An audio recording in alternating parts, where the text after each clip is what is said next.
मित्रों नमस्कार। मित्रों, अभी 11 दिसंबर को पिछले दिनों एक सुप्रीम कोर्ट से जजमेंट आया था जो 5 अगस्त 2019 को इन्होंने बीजेपी वालों ने, मोदी सत्ता ने वहाँ का 370 धारा को हटा दिया था। मतलब जो विशेष दर्जा मिला हुआ था उसे ख़त्म कर दिया था। तो उस पर रिट चली गई थी सुप्रीम कोर्ट। फिर वहाँ पे जजमेंट आया, उसको अपील कर दिया गया। मतलब सही बताया गया कि वो कांग्रेस मतलब इनको अधिकार था और संसद से कानून बना के उसे हटाया जा सकता है, चूँकि वो टेम्परेरी व्यवस्था थी और सही आने के टाइम पे। तो ये इसको मैंने पिछले दिनों एक वीडियो बनाया था, तो मैंने भी इस तरह की एक जिक्र करी थी।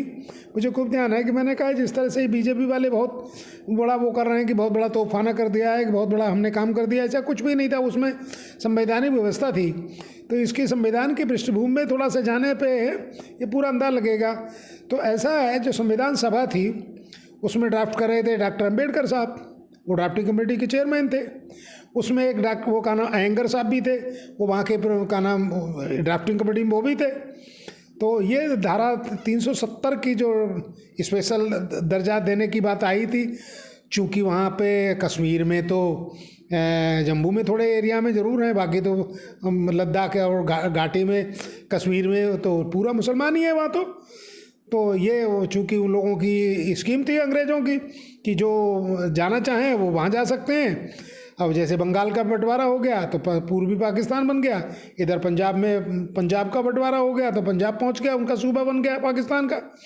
तो इसी तरह से चूँकि ये बॉर्डर पे भी था और वहाँ मुसलमान एरिया थे, तो वहाँ जाने के चांस थे। चूँकि वहाँ का जो राजा थे डॉक्टर हरी सिंह, वो चूँकि उनको अगर कन्विंस किया जाए तो ये काम सौंपा गया था। पूरा एकीकरण का था ही का नाम, जितनी सी रियासतों में लाने का काम तो वैसे भी इन पे का नाम पटेल साहब पे ही छोड़ा गया था। तो पटेल साहब को कहा गया कि आप इन्हें कन्विंस करिए। और वहाँ के उस समय जो एक छत्र राजा, वो का नाम जो मुस्लिम लीडर थे, वो फारूक अब्दुल्ला हुआ करती थी। अच्छा, उनसे दोस्ती थी इनकी जवाहरलाल नेहरू की। तो इन्होंने कहा कि अरे क्या कर रहे यार, जो मुसलमान वहाँ, चूँकि हम लोग तो यहाँ रहते ही हैं और हम यहीं पे इसको पाकिस्तान को यहीं, मतलब पाकिस्तान का नाम जम्मू कश्मीर को हिंदुस्तान में ही रखा जाए। तो चूँकि ये अब जरा सोचने वाली बात है कि वहाँ जो है इनकी पार्टी वैसे मुस्लिम कॉन्फ्रेंस हुआ करती थी, जिसके फारूक अब्दुल्ला का नाम वो थे, शेख अब्दुल्ला लीडर थे।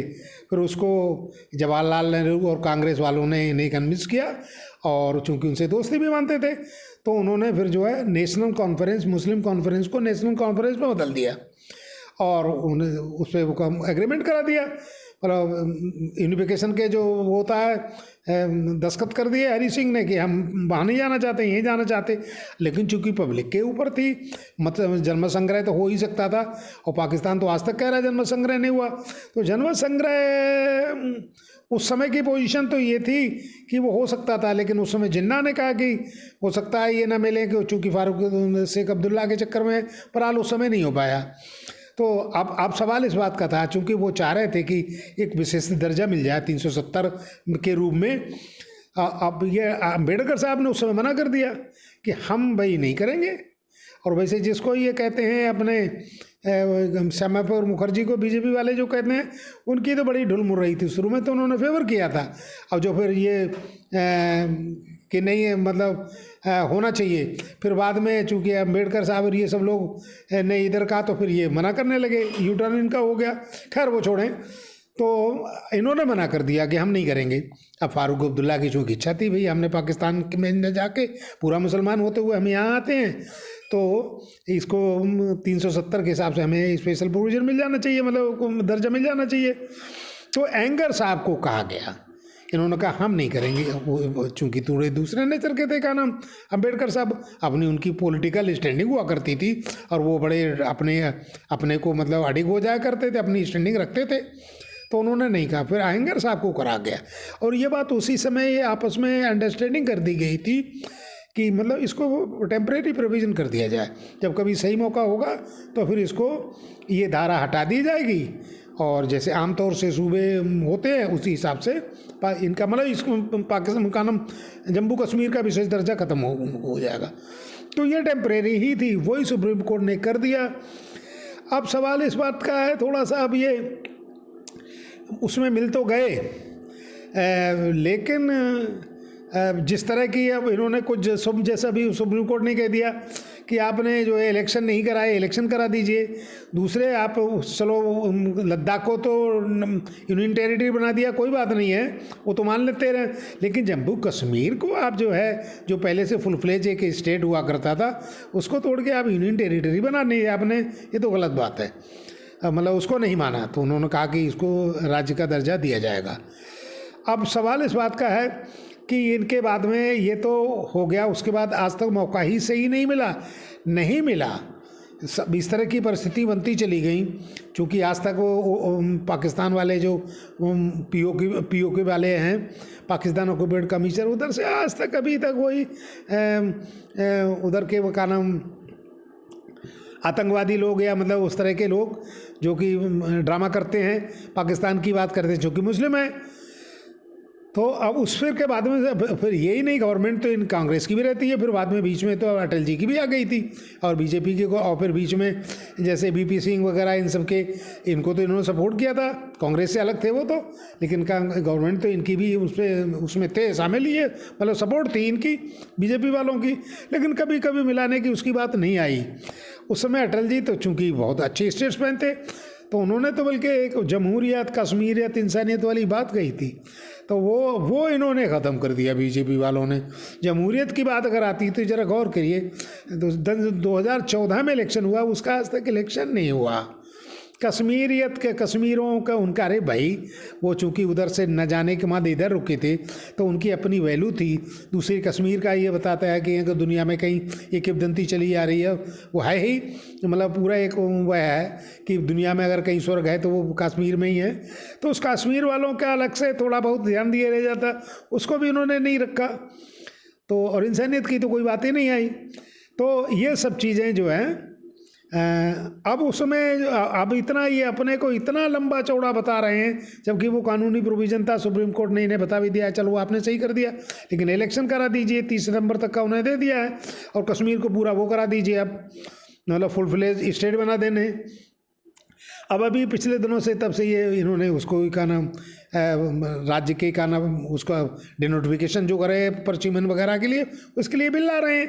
तो अब ये तो बड़ा लंबा चौड़ा का नाम ये अरे अमित शाह जो इनके होम मिनिस्टर हैं, उन्होंने तो वहाँ बड़ा पार्लियामेंट में बड़ा कि नेहरू की, ये तो नेहरू की बहुत बड़ी आलोचना कर रहे थे। नेहरू ने बहुत बड़ा ब्लंडर किया था कि अब बताइए जिस आदमी की वजह से जरा सब बातों को गौर किया जाए, टोटल मुसलमान वहाँ पे, मुसलमान की लीडरशिप वहाँ पे, और पाकिस्तान वो अंग्रेज़ लोग खूब चाह रहे थे कि किसी तरह से ये उधर बंटवारा हो जाए इसका, यानी कहने मतलब इधर इसमें ना आए, क्योंकि बड़ा मुल्क हुआ जा रहा था, ताकतवर हुआ जाता था।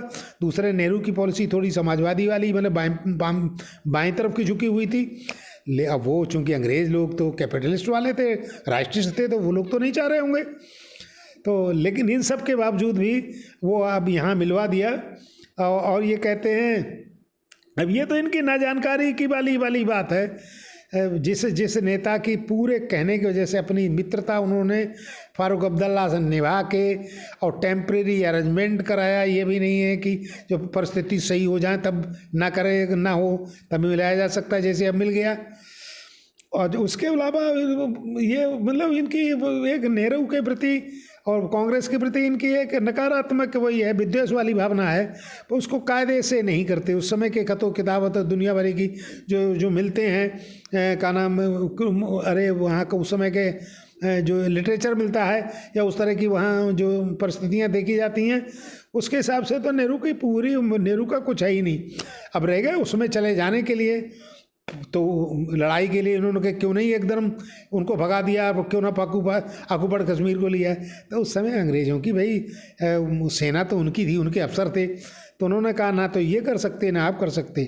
उन लोगों ने कहा इस चीज़ के लिए कि आप इसको डिप्लॉय नहीं कर सकते, मतलब हमारी सेना को।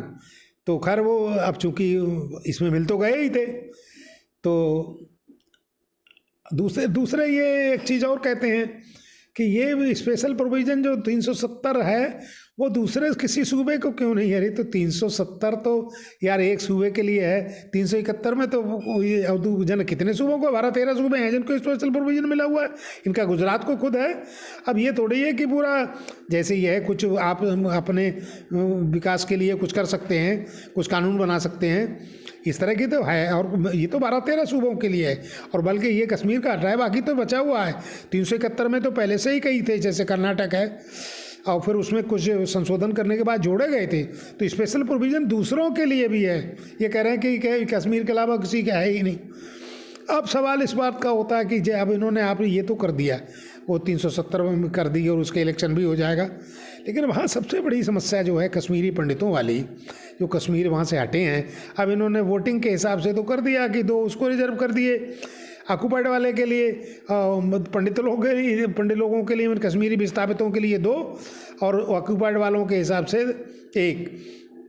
तो ये इन्होंने तो ये तो अब ये जानते हैं कि हमारे हिसाब से हो जाएगा तो वोटिंग हमारे पैटर्न पे आ जाएगा या हमारे फेवर में हो जाएगा, हम कहेंगे ये तो हमने किया है।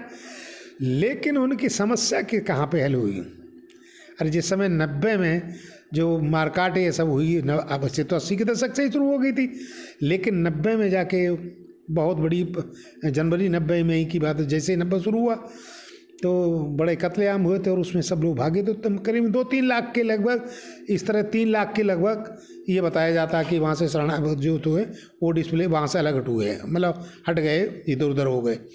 तो आप बताइए पूरा 90 के बाद में 2000 हो गया, पूरी बीजेपी की गवर्नमेंट भी 5 फुल टर्म रही, एक 13 महीना की रही, वो 13 दिन की तो खैर बात छोड़ो, लेकिन 1 सवा साल की वो रही, और फिर एक पूरा टर्म उनका पूरा रहा कभी। और 2 आके कांग्रेस के ज़माने में ही जो इनके पुनर्वास की बात आई है वो 2060 से 2008 से शुरू होती है। अब ये लंबी चौड़ी हाँक रहे हैं। अब मालूम कितने मकानों की ज़रूरत थी कि मकान बनाएंगे, वो उनको दे रख, बहुत से कश्मीरी लोग नहीं हटे हैं वहाँ से, पंडित लोग नहीं भी हट के आए, तो कहा उन्हीं को वहीं पे किया जाएगा।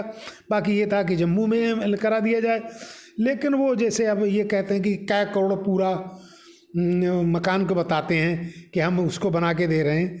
अरे तो उनमें कितने थे, अरे ज़्यादा 3-4 लाख लोगों के लिए 5 के हिसाब से कितना परिवार हुआ, कितने लोग, कितने मकान बन सकते थे, उनमें भी कुछ नहीं हुआ। ऐसे ही है जैसे और सब स्कीमें होती हैं, जैसे ये कहते हैं गंगम, जैसे अपन एक स्कीम है मोदी जी की तो 400-500 स्कीमें हैं, उनमें से मेरी समझ से 90% तो स्कीमें कोई चीज़ पूरी हुई नहीं जो इन्होंने किसी काम के ऊपर लिया हुआ है। इस पर तो इन्होंने कुछ किया भी नहीं। तो अब ज़्यादा से ज़्यादा 4 लाख लोग होंगे। तो इस तरह की बातें जो हैं इनकी कहीं पे कुछ उसमें हो नहीं पाया है, और लंबी चौड़ी हाँक रहे हैं। और उसका इनका तो खैर पॉलिटिकल है कि किसी तरह से हमारे लिए जो है वोट मिल जाए। उसी तरह से अपर सीमा भी जो कराएं तो उसमें अभी इन्होंने कह दिया कि अरे उनके विस्थापितों के वोट तो आप ले लोगे, उनकी मेंबर तो आप कर दोगे, वो आपकी गवर्नमेंट बनाने में आपकी मदद कर देंगे जो आपके हिसाब से आप उन्हें नॉमिनेट करोगे तो लेकिन उनके क्या कर रहे हैं, उनके लिए क्या कह रहे हैं। अरे भैया वो तो जहां आप करोड़ों का मकान बता रहे हैं उसी हिसाब से इनके भी बनवाते। सो कहीं कुछ नहीं, सब वैसे ही चल रहा है, सब वोट की राजनीति है। चलो अब जितना लंबा वीडियो नहीं बनाना चाहता, इस तरह से जो मेरी समझ में आई मैं बताने की कोशिश करी। बहुत बहुत धन्यवाद।